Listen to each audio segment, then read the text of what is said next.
देखिए आज आपकी लाइब्रेरियन ग्रेड सेकंड की जो एग्ज़ाम हुई है उसमें आपका जो पेपर फर्स्ट हुआ है जिसमें आपको 100% पूछे गए हैं उसकी आंसर की अपन बात करेंगे। तो वीडियो को आप लास्ट तक जरूर देखना क्योंकि सारे क्वेश्चन है वो महत्वपूर्ण है और आने वाली जो एग्जाम है आपकी जैसे पटवारी ग्राम सेवक एग्जाम जो होंगी उनमें भी जीके के क्वेश्चन है वो हूबहू रिपीट हो सकते हैं। तो देखिए आज का सेशन शुरू करते हैं। पहला प्रश्न आपको दे रखा है जीके का जिसमें आपको सुमेलित करना है। एक तरफ आपको पशुधन और नस्ल दे रखी है, कौन सा पशु कौन सी नस्ल है ये आपको इसमें बताना है। तो देखिए इसमें आपको दे रखा है भेड़, तो भेड़ की जो नस्ल होती है वो आपको इसमें सोनाड़ी नस्ल वो ये भेड़ की होती है, यानी पहले का दूसरा है। पहले का दूसरा देखिए आपको तीसरे में दे रखा है और पहले में दे रखा है। उसके बाद देखिए गोवंश है, तो गोवंश इसमें गिर जो है वो आपकी गाय की नस्ल है, तो दूसरे का चौथा हो जाएगा। अब दूसरे का चौथा आपको देखिए दूसरे ऑप्शन में दे रखा है, ठीक है। इसमें तो आपका 3 दे रखा है, इसका मतलब ये तो नहीं होगा, आपका ऑप्शन जो थर्ड है ये इसका आंसर हो जाएगा। उसके बाद में ऊँट है, ये आपका भिखारी नस्ल ऊँट, और बकरी जो है वो आपका बर्बरी, तो आपका ऑप्शन जो थर्ड है ये इसका करेक्ट आंसर होगा। अगला प्रश्न देखिए, राजस्थान में ओरण क्या है?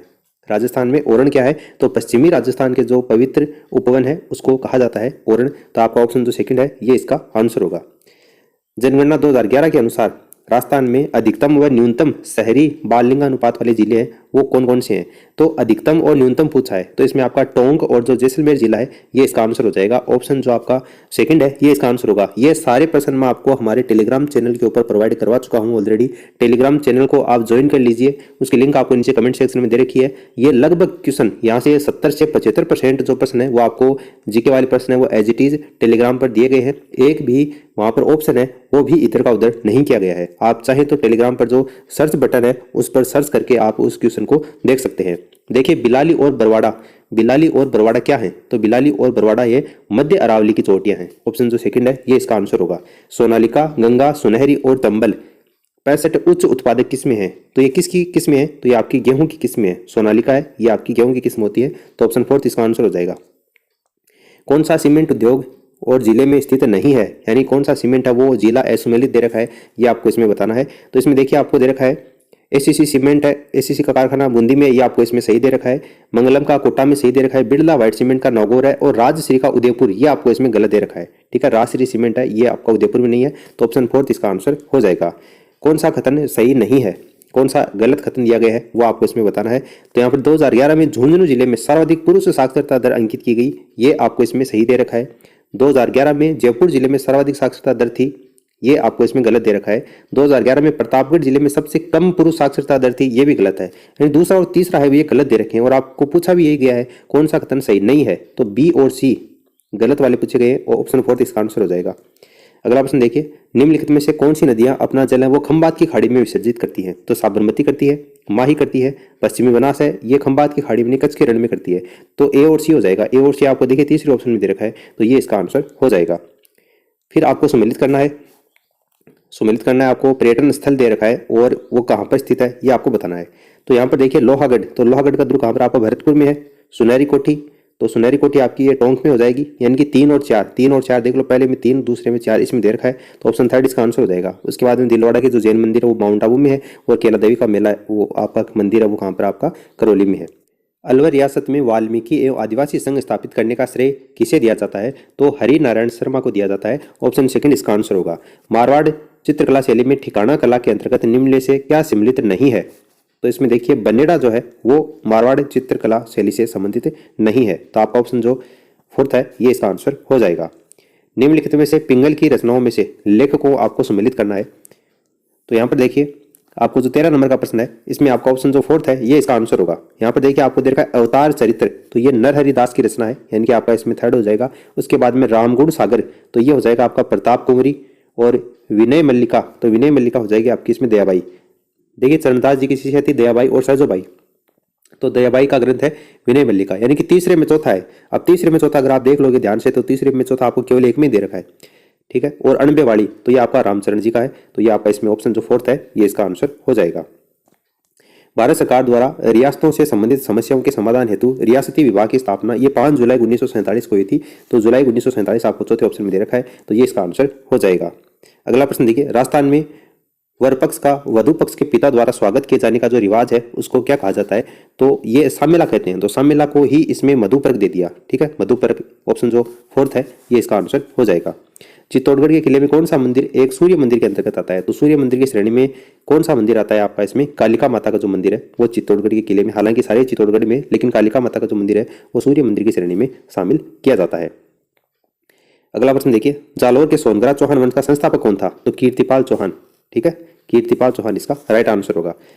राजस्थान के किसान खेत जोतते समय परंपरागत रूप से लोक देवता की जीवनी गाते हैं, तो तेजाजी महाराज की वो जीवनी गाते हैं, तेजाजी इसका आंसर होगा। निम्नलिखित में से किसके द्वारा 1857 की क्रांति के दौरान रानी लक्ष्मीबाई और तात्या टोपे को आर्थिक सहायता बीकानेर के अमरचंद बांटिया के द्वारा, ठीक है, ये ग्वालियर राजकोष के कोषाध्यक्ष के पद के ऊपर थे, तो अमरचंद बांटिया इसका राइट आंसर होगा। अगला प्रश्न देखिए, कथन दे रखे हैं और एक कारण दे रखा है, कौन सा सही है वो आपको इसमें बताना है। कथन है, लालदासी संतों के लिए भिक्षावर्ती है समझी जाती है, क्यों? क्योंकि वे अपनी आजीविका परिश्रम से कमाते हैं। तो इसमें आपको दोनों ही जो कथन है वो सही दे रखे हैं और कथन है वो कारण की सही तरीके से व्याख्या भी करता है। तो आपका ऑप्शन जो फर्स्ट है ये इसका आंसर हो जाएगा। फल्गुबाई, तो फल्गुबाई कौन से नृत्य की नृत्यांगना है आपको इसमें बताना है। तो चरी नृत्य की नृत्यांगना है फल्गुबाई, किशनगढ़ से इनका संबंध है। मेवाड़ के शासक राज सिंह ने मुगल अधिकृत मेवाड़ के सीमांत भागों में प्रगने को लेना आरंभ किया था, इसके बारे में आपको बताना है कौन सा कथन सत्य है। तो इसमें देखिए, टिक्का दौड़ की रस्म के बहाने मुगल चौकियों पर धावा बोलने की योजना बनाई थी, जो कि आपको सही देखा है। मेवाड़ के महाराणा राज सिंह 1652 से 1680 तक इनका कालक्रम था। पहली मुगल चौकी मंडल स्थापित की थी, ये भी सही दे रखा है। और इस अभियान में 58,000 रुपये प्राप्त किए थे, ये भी आपको इसमें सही दे रखा है। तो उपयुक्त सभी ऑप्शन जो फोर्थ है ये इसका आंसर हो जाएगा। मेवाड़ के राजचिन्ह में एक और भील और दूसरी ओर राजपूत के अंकन की प्रथा है, वो किस मेवाड़ के शासनकाल में प्रारंभ हुई थी? तो ये महाराणा प्रताप के शासनकाल में प्रारंभ हुई थी।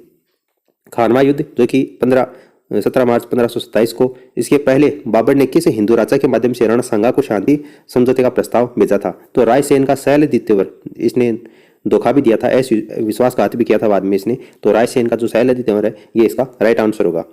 अगला प्रश्न देखिए, खलगणी माता जो गधों का मेला है जयपुर में बावगढ़ बंदिया गांव में आयोजित होता है, तो ऑप्शन जो फर्स्ट होगा ये इसका करेक्ट आंसर होगा। सवाई जय सिंह के द्वारा चित्रकारों के लिए बनाए गए जो कारखाना है उसको सूरत खाने के नाम से जानते हैं, ऑप्शन सेकंड इसका आंसर होगा। किच्चक का महल राजस्थान की किस सभ्यता से संबंधित है? किच्चक का महल, तो ये बेराट से संबंधित है। एकी आंदोलन के उद्देश्य आपको दिए गए हैं। देखिए, एकी आंदोलन से संबंधित कथन है, 3 कथन दे रखे। राज्य व जागीरदारों द्वारा भीलों के किसी भी प्रकार के शोषण का विरोध था, तो इसमें आपको सही दे रखा है। राज्य व जागीर की कचहरियों का बहिष्कार, तो ये आपको इसमें गलत दे रखा है।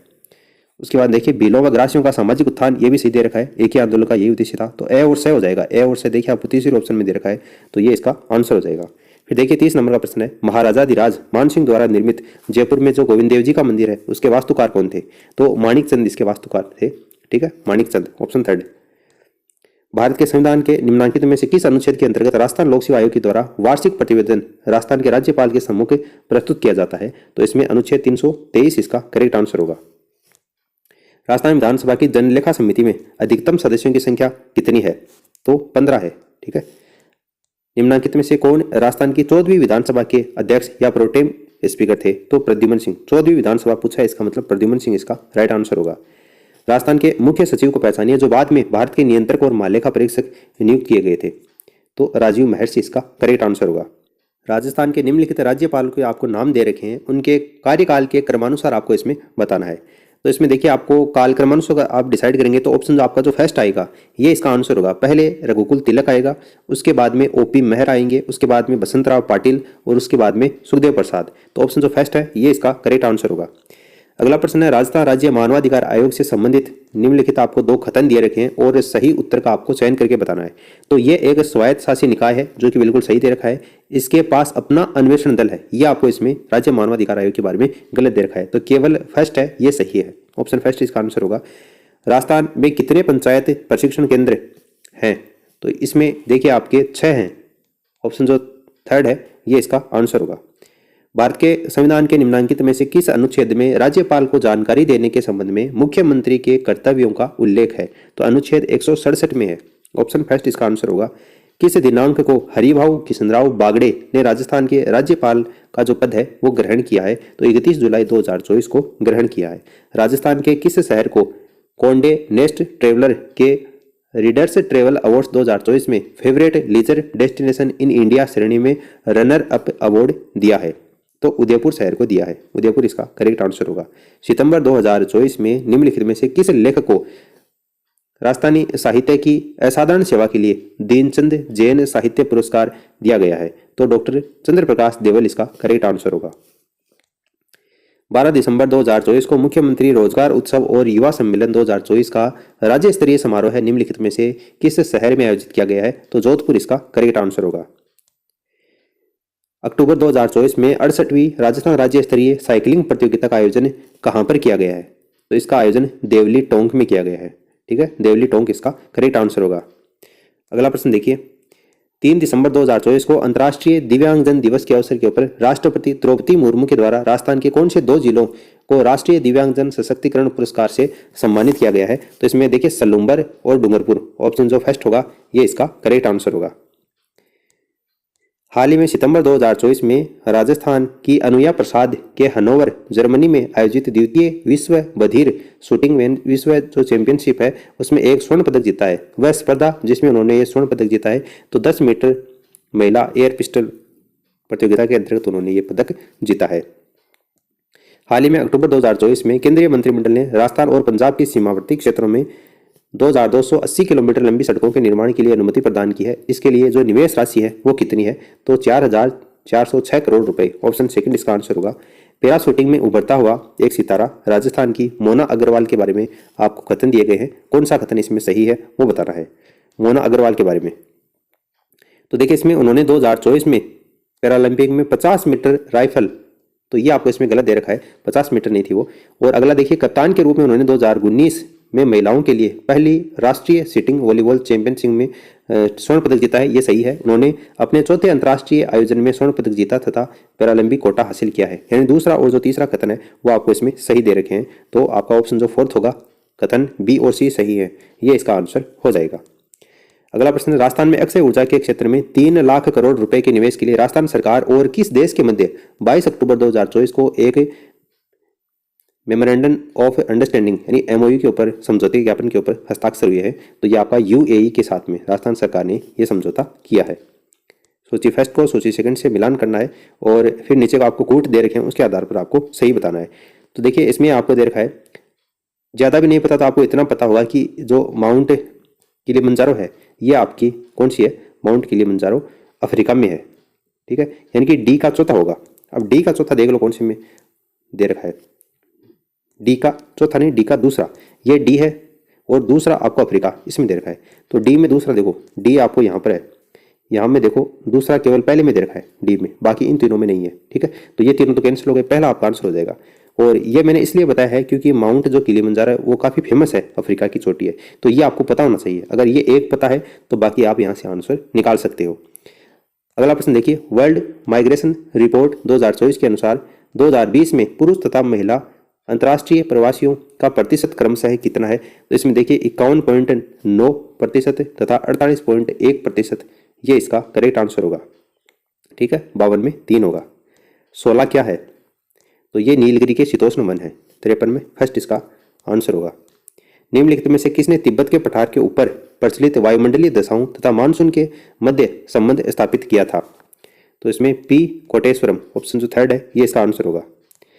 कौन सा परमाणु ऊर्जा परियोजना राजस्थान में राज्य में ये सम्मिलित नहीं है? ये आपको एक तरफ राज्य दे रखी है और ये परमाणु ऊर्जा परियोजना दे रखी है, इसमें कौन सा असम्मिलित है वो आपको बताना है। तो इसमें देखिए केंगा जो है वो आपको आंध्र प्रदेश दे रखा है, जो कि आपको इसमें असम्मिलित दे रखा है। तो ऑप्शन जो थर्ड होगा ये इसका राइट आंसर हो जाएगा। अगला प्रश्न देखिए, 57 नंबर का प्रश्न है, 25 मार्च 2024 को हुए वन अर्थ समिट जो है वो किस शहर में हुआ था? किसने इसकी मेजबानी की थी ये बताना है। तो इसमें हांगकांग ने इसकी मेजबानी की थी। प्रचंड झंझा किन पवनों के साथ में संबंधित है? तो ये पछुआ पवनों के साथ में संबंधित है। इब तथा वर्णा क्रमशः सहायक नदियां हैं, किसकी सहायक नदियां हैं? तो ये आपकी महानदी और कृष्णा की सहायक नदियां हैं। निम्नलिखित में से किसमें सबसे अधिक लवणता है? सबसे अधिक लवणता, तो इसमें आपका जो काला सागर है ये इसका राइट आंसर हो जाएगा। अगला प्रश्न देखिए, भारत के विदेशी व्यापार के संबंध में निम्नलिखित कथनों पर विचार करना है। विदेशी व्यापार के संबंध में कौन कौन से कथन हैं जो कि आपको सही दे रखे हैं? यहाँ पर देखिए, विश्व व्यापारिक निर्यात में भारत की हिस्सेदारी 2020 में 1.6% से बढ़कर 2022 में 1.8% हो गई है। ये कथन आपको इसमें सही दे रखा है। व्यापारिक वस्तु आयातों के मामले में विश्व व्यापार में भारत की रैंक 2020 में 14वीं से बदलकर 2022 में 9वीं हो गई है। ये कथन भी आपको इसमें सही दे रखा है। वर्ष 2022 में भारत का सेवा निर्यात में 8वां और सेवा आयात में 7वां स्थान रहा है। ये आपको इसमें गलत दे रखा है, पहला और दूसरा है वो सही है, यानी ए और बी सही है। तो 62 में देखिए ए और बी आपको तीसरे ऑप्शन में दे रखा है, तो ये इसका आंसर हो जाएगा। वित्तीय वर्ष 2022 से 2028 के बीच में निम्नलिखित राज्यों में से किस राज्य में पीएम मित्र पार्क स्थापित नहीं किया जा रहा है? कौन से राज्य में नहीं किया जा रहा है? तो इसमें राजस्थान इसका राइट आंसर हो जाएगा। अगला प्रश्न देखिए, निम्नलिखित राज्यों में से वर्ष 2022-23 में विश्व में पूर्ण रूप से जैविक खेती करने वाला पहला राज्य कौन सा है? तो इसमें सिक्किम है। भारत में पहला राज्य कौन सा है पूर्णतः जैविक खेती? तो ऑप्शन फर्स्ट इसका राइट आंसर होगा। आत्मनिर्भर भारत के लक्ष्य को प्राप्त करने और इस्पात क्षेत्रों में बढ़ावा देने के लिए केंद्र सरकार ने अक्टूबर 2023 में किस जिले में नगरनार इस्पात संयंत्र स्थापित किया है? तो ये बस्तर, ऑप्शन जो फर्स्ट होगा ये इसका आंसर होगा। भारत के संविधान के निम्नलिखित में से किस अनुच्छेद में शब्दावली प्रधानमंत्री के कर्तव्यों का उल्लेख किया गया है? प्रधानमंत्री के कर्तव्यों का, तो अनुच्छेद 78 ये इसका करेक्ट आंसर होगा। अगला प्रश्न देखिए, भारत शासन अधिनियम 1919 के प्रावधानों के अंतर्गत निम्नलिखित में से कौन सा विषय केंद्रीय विषय की सूची में सम्मिलित नहीं था? कौन सा नहीं था? तो इसमें अकाल राहत, ऑप्शन जो फर्स्ट होगा ये इसका करेक्ट आंसर होगा। अगला प्रश्न देखिए, ये प्रश्न आपको हमारे टेलीग्राम चैनल के ऊपर प्रोवाइड करवा दिया जाएगा। इसका क्वेश्चन है वो अभी मिला नहीं है, तो आप हमारे टेलीग्राम चैनल को ज्वाइन कर लीजिए, उसकी लिंक आपको नीचे कमेंट सेक्शन में दे रखी है। अगला प्रश्न देखिए, लोकसभा निर्वाचन 2024 के संदर्भ में निम्नलिखित में से कौन सा, इसमें आपको राजनीतिक दल दे रखा है और जीती गई सीटों की संख्या दे रखी है, इसमें असम्मिलित कौन सा है लोकसभा निर्वाचन 2024 के बारे में वो आपको बताना है। तो इसमें देखिए शिवसेना के द्वारा 10 सीटें इसमें दी गई हैं जो आपको इसमें असम्मिलित दी गई है, तो ये आपका इसमें आंसर हो जाएगा। निम्नलिखित में से किस विद्वान ने यह तर्क दिया कि वैश्वीकरण की प्रगति से लोग अपनी जो मूल पहचान है उसके प्रति जागरूक हो रहे हैं और इससे छोटे देशों की जो संख्या है उसमें वृद्धि हो रही है? तो ये आपका फ्रांसीसी फुकुयामा के द्वारा ये तर्क दिया गया था। तो ये में आपका 2 राइट आंसर होगा। शांतिपूर्ण सह अस्तित्व के 5 सिद्धांतों जिसमें पंचशील की संयुक्त घोषणा भारत ने किस देश के साथ में की थी? तो भारत ने चीन के साथ में ये घोषणा की थी, ऑप्शन फर्स्ट इसका आंसर होगा। संयुक्त राष्ट्र के तत्वावधान में भारत ने निम्न में से कौन से वर्ष प्रथम बार शांति सेना तैनात किया था? तो 1950 इसका राइट आंसर होगा। भारत शासन अधिनियम 1935 की 7वीं अनुसूची में विधायी सूची या सूचियों की संख्या कितनी थी? तो इसमें 3 थी, ठीक है, ऑप्शन फोर्थ इसका आंसर होगा। भारत की स्वतंत्रता के पश्चात में नागरिकता संबंधी संवैधानिक उपबंध किस दिनांक से लागू किए गए थे? तो 25 जनवरी 1950, ऑप्शन जो फर्स्ट है ये इसका आंसर होगा। भारत के संविधान के अनुसार राष्ट्रपति को उसके पद से किस आधार पर महाभियोग के द्वारा हटाया जा सकता है? तो संविधान का अतिक्रमण किया जाए तो उसको हटाया जा सकता है, ऑप्शन सेकंड इसका आंसर होगा। भारत की संप्रभुता और अखंडता जो शब्दावली है उसको भारत के संविधान के अनुच्छेद 19(2) में निम्नलिखित में से कौन से संशोधन अधिनियम के द्वारा अंतः स्थापित किया गया है? तो इसमें 16वां संशोधन होगा, ऑप्शन थर्ड इसका आंसर होगा। शब्दावली देश की रक्षा करे और आह्वान किए जाने पर राष्ट्र की सेवा करे, इसका उल्लेख भारत के निम्नलिखित में से किस अनुच्छेद में किया गया है? तो अनुच्छेद 51 क उपखंड ग, ऑप्शन जो फर्स्ट होगा ये इसका करेक्ट आंसर होगा। भारत की संविधान सभा में सदस्यों की संख्या की दृष्टि से सबसे बड़ी जो समिति है वो कौन सी थी? तो प्रांतीय संविधान समिति, ऑप्शन फर्स्ट इसका आंसर होगा। तमिलनाडु के राजनीतिक दल डीएमके को किस वर्ष विभाजित करके एआईडीएमके बनाया गया था? तो ये 1972 में इसको विभाजित किया गया था, तो ऑप्शन फोर्थ इसका आंसर होगा। उसके बाद देखिए आगे आपको 20 प्रश्न है जो कि साइकोलॉजी के पूछे गए थे। दिया गया है कि व्यक्तित्व मापन का विषय आत्मबोध परीक्षण टीएटी है। व्यक्तित्व मापन का विषय आत्मबोध परीक्षण कौन सा है? तो यहाँ पर देखिए इसका जो आंसर है वो प्रक्षेपण तकनीक हो जाएगा, ठीक है, प्रक्षेपण तकनीक। अगला प्रश्न, निम्नलिखित में से कौन सा एक सामूहिक अशाब्दिक बुद्धि परीक्षण का एक उदाहरण है? तो इसमें देखिए आपका रेवेन का जो प्रोग्रेसिव मैट्रिसेस परीक्षण है ये इसका करेक्ट आंसर होगा। क्रिया प्रसूत अनुबंधन सिद्धांत के अनुसार जिस पुनर्बलन अनुसूची में प्राणी को प्रत्येक उपयुक्त अनुक्रिया को करने के बाद में पुनर्बलन मिलता है उसे क्या कहा जाता है? तो उसे सतत पुनर्बलन अनुसूची कहा जाता है। शिक्षा मनोविज्ञान शिक्षा का विज्ञान है, ये परिभाषा किसके द्वारा दी गई थी? तो ये परिभाषा पील के द्वारा दी गई थी। शिक्षा मनोविज्ञान के क्षेत्र के निम्नलिखित में से किस घटक में सीखने के सिद्धांत, स्मृति और विस्मृति, संप्रत्यय निर्माण, समस्या समाधान आदि प्रकरण सम्मिलित किए जाते हैं? तो ये आपके सीखने की प्रक्रिया के अंतर्गत ये सम्मिलित किए जाते हैं। निम्नलिखित में से किस प्रकार के बच्चों की शिक्षा हेतु संवर्धित कार्यक्रम योजना लागू की जानी चाहिए? तो इसमें देखिए प्रतिभाशाली जो बालक हैगा 86 में, ऑप्शन जो सेकंड है ये इसका करेक्ट आंसर होगा, ठीक है, प्रतिभाशाली बालक। निम्नलिखित में से किस प्रकार के बच्चों की शिक्षा हेतु संवर्धित पूछा है, तो इसमें प्रतिभाशाली बालक इसका करेक्ट आंसर होगा। मिनीसोटा दैशिक संबंध परीक्षण क्या मापता है? मिनीसोटा दैशिक संबंधित परीक्षण है, इसके द्वारा अभिक्षमता का मापन किया जाता है, एप्टीट्यूड का मापन किया जाता है। संवेगात्मक बुद्धि का घटक जिसमें व्यक्ति दूसरों के अभिप्रेरण और संवेगों को समझता है तथा उनकी पर्याप्त पहचान करता है, तो वो क्या कहलाता है? तो इसको देखिए अपन परानुभूति के नाम से जानते हैं। अधिगम के रचनावादी सिद्धांत पर आधारित अनुदेशनात्मक प्रतिमान जिसमें शिक्षक और सहजकर्ता के रूप में कार्य करता है, शिक्षक जो है वो एक सहजकर्ता के रूप में कार्य करता है, तो वो क्या कहलाता है? तो इसको अपन बोलते हैं विचार मंथन प्रतिमान। ऑप्शन जो फर्स्ट होगा ये इसका करेक्ट आंसर होगा। निम्नलिखित में से कौन सा कथन सही है? कौन सा कथन सही है वो आपको बताना है। तो उच्च उपलब्धि अभिप्रेरक वाले व्यक्ति साधारण कठिनाई वाले कार्य करना अधिक पसंद करते हैं, जो आपको गलत दे रखा है। उच्च उपलब्धि अभिप्रेरक वाले व्यक्ति वो कार्य अधिक करते हैं जिसके आधार पर उनकी तुलना अन्य व्यक्तियों के साथ में की जा सके, ये भी गलत है। उच्च उपलब्धि अभिप्रेरक वाले व्यक्ति अपने आकांक्षा स्तर को उच्च रखते हैं, ये आपको सही दे रखा है। यानी तीसरा कथन केवल सही है और केवल 3 आपको देखिए पहले ऑप्शन में दे रखा है, तो ये इसका आंसर हो जाएगा। निम्नलिखित में से कौन सा प्राथमिक अभिप्रेरक का उदाहरण है? प्राथमिक अभिप्रेरक का उदाहरण इनमें से कौन सा आपका भूख है? कोहलबर्ग का जो सिद्धांत है उसके अनुसार नैतिक विकास का कौन सा स्तर कानून एवं व्यवस्था अभिविन्यास से जुड़ा हुआ है? तो इसमें उत्तर रूढ़िगत जो स्तर है, तीसरा स्तर है, वो इससे जुड़ा हुआ है। E.L. थोंडाइक के अनुसार, यानी कि थोंडाइक के अनुसार कौन सा बुद्धि का एक प्रकार है? बुद्धि का एक प्रकार कौन सा है ये आपको बताना है। तो इसमें अमूर्त बुद्धि है, ये बुद्धि का एक प्रकार है थोंडाइक के अनुसार। फिर देखिए 94 नंबर का जो प्रश्न है, एरिक्सन के सिद्धांत में कौन सी मनोसामाजिक अवस्थाएं स्वायत्ता बनाम लज्जा से पहले और बाद में आती है? तो इसमें देखिए आपका विश्वास बनाम अविश्वास, पहल बनाम ग्लानि, आपका ऑप्शन जो फर्स्ट होगा यही इसका आंसर हो जाएगा। निम्नलिखित में से कौन सी विशेषता अभिवर्ती के अर्थ के संबंध में सही नहीं है? कौन सी गलत है वो आपको इसमें बतानी है। तो अभिवर्ती सदैव सकारात्मक होती है, ये आपको इसमें गलत दे रखा है। पियाजे के संज्ञानात्मक विकास के सिद्धांत में एक प्रक्रिया जिसमें एक बच्चा अनुभव को समझने के लिए अपने स्कीमा को रूपांतरित करता है, संशोधित करता है, अपने स्कीमा में संशोधित करता है, तो अपन उसको क्या बोलते हैं? समायोजन के नाम से, अकोमोडेशन के नाम से जानते हैं। जब पूर्व अर्जित ज्ञान, अनुभव तथा प्रशिक्षण किसी नवीन ज्ञान को अर्जित करने में बाधक होता है या उसे कमजोर करता है, तो इस प्रकार का क्या कहलाता है? आपका ऋणात्मक नेगेटिव अंतरण कहलाता है, ऋणात्मक ट्रांसफर होता है ये। अगला प्रश्न देखिए, स्वयं की असफलता के लिए बाहरी कारकों पर जिम्मेदारी डालना। जैसे आप परीक्षा में असफल हो जाते हैं और उसके बाद में आप कहते हैं कि कोचिंग वाला जो है उसने सही नहीं पढ़ाया, तो इस प्रकार की जो रक्षा युक्ति है उसको अपन किस नाम से जानते हैं? प्रक्षेपण, प्रोजेक्शन के नाम से जानते हैं, दूसरे के ऊपर दोष डालना। आइजेंग के अनुसार व्यक्तित्व का प्रकार जिसमें व्यक्ति के सामूहिक नियंत्रण कम होता है, इच्छा शक्ति कमजोर होती है, सामाजिकता का अभाव होता है, तो उसको स्नायु विकृत व्यक्तित्व के नाम से जानते हैं। ऑप्शन सेकंड इसका आंसर होगा। व्यक्तित्व विभिन्नता के अनुसार शिक्षा प्रदान करने हेतु अध्यापक बच्चों की विभिन्न अक्षमताओं का अध्ययन करता है। निम्नलिखित में से किस परीक्षण द्वारा वो कर सकता है ये आपको बताना है। तो इसमें देखिए बुद्धि परीक्षण भी काम में लेता है, संचित अभिलेख पत्र भी काम में लेता है और उपलब्धि परीक्षण, तीनों का ही वो उसमें उपयोग करता है। तो इसमें A, B और C ऑप्शन जो आपका थर्ड है ये इसका आंसर हो जाएगा।